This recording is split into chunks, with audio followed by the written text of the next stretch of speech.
Hello, the state of the school, Camp Ranch campus of Frank School. 18th video in this series, 2024. And I'm almost, now at the moment I'm talking about history and archaeology. And I'm hoping I can finish with that for now with this video. A little bit more on history. There are two groups devoted or working on the history of Dutch Corner. There is the Dutch Corner Historical Society. I don't know too much about what they're doing right now. They were originally founded principally to prevent windmills from being built up on top of the mountain. And that's happened. I guess I might say they succeeded with that.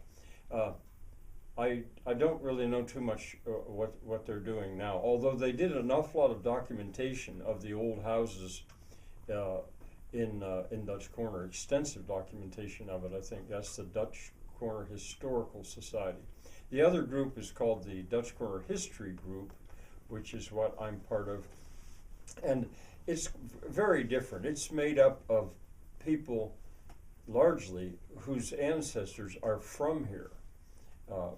My ancestors are not, but my wife's ancestors are, and therefore my children are. But you don't have to be of that group. It's interested in the history of Dutch Corner in many ways. But one of its specialties, especially one particular woman named Laura Sellers, she's the treasurer of the group. Genealogy is her specialty, really. And they have a website. It's called the Dutch Corner History Group.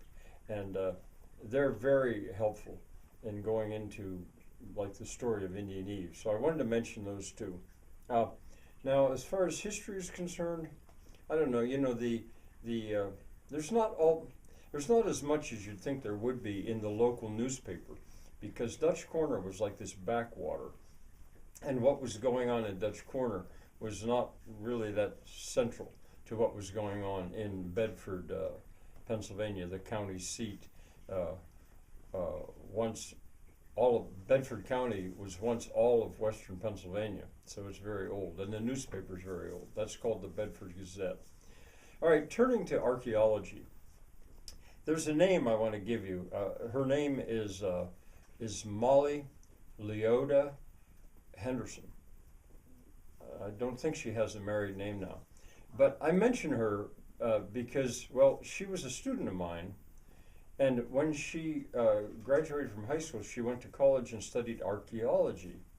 Although she told me it had to be called anthropology, I think, in this area. They didn't separate it out that way. She worked at it a little bit, but continues to work in colleges, but not exactly that way. But anyway, beyond that, her ancestors are from here. I dare say more than anybody else alive, because on both sides of her family, mother and father, going back quite a ways, she comes to ancestors from this very ground right here, at that time called Conemaugh. And her dad did a lot of work in the history, more the history than the archaeology of this area.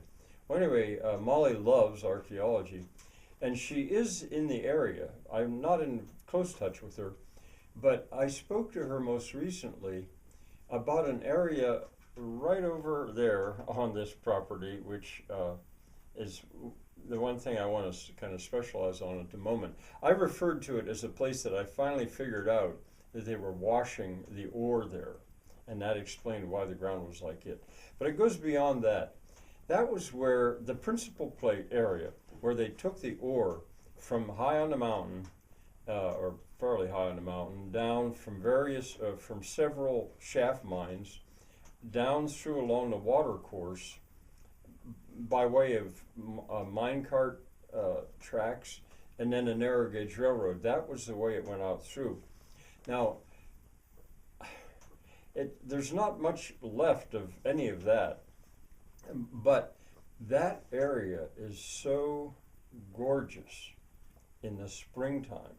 There is so much water that goes out through there. It's right up against a cliff on the eastern side, the western side, and and there's all kinds of things to be revealed because of so much activity that went on there.